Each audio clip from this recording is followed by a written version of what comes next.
Good day to all of you watching this video. I am Associate Professor Dr. Julia Lee from University Malaysia Sarawak. Today I'll be sharing with you about diversity in higher education, specifically understanding university diversity, part 1. Most institutions of higher learning have diversity, equity, and inclusion goals.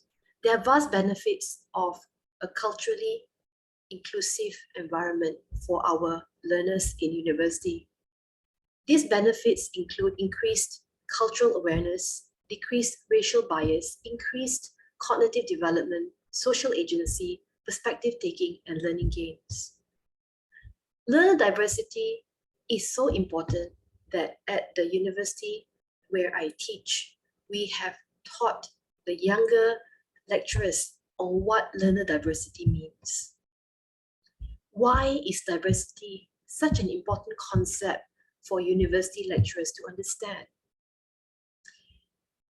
In all campuses, or most campuses, diversity has existed and will become even more complex.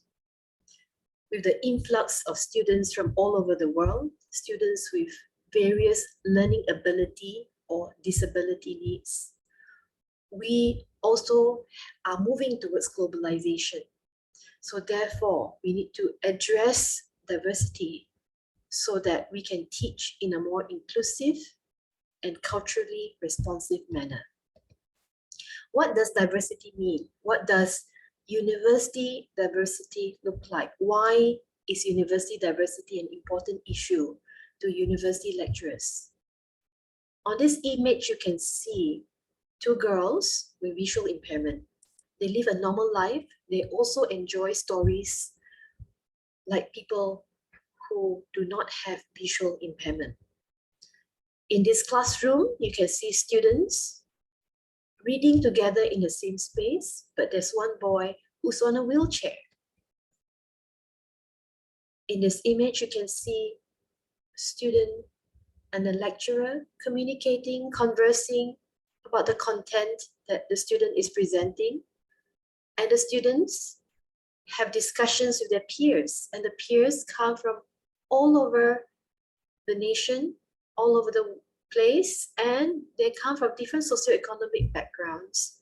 And therefore, students are exposed to multicultural, diverse environment on campus. In the lecture halls, it is also diverse. We may have students with hearing impairment. On this image, you can see a student posing with a pair of hearing aids. And this is my own student. So she has very special needs, such as a room with very high quality speakers so that she can listen properly, and of course, the hearing aids. On this image, you can see a student on a wheelchair, and this is her day. She graduated, but she took a long time to graduate because she was involved in an accident, though not originally somebody who was on a wheelchair, but she was involved in an accident. She lost her mother, broke a few bones, had to go to the hospital very often to get treatment, and that delayed her process of attaining her goals, her graduation, but eventually she graduated.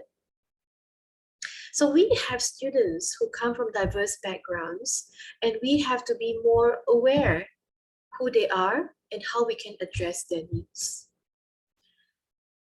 We have to make choices regarding diversity. We can choose to see student variation and diversity as a problem or an obstacle between us and our teaching, and of course our students, or we can choose to celebrate diversity and enrich the content and methods that we use.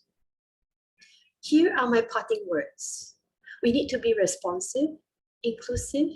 We need to embrace diversity, differences. We need to empathize.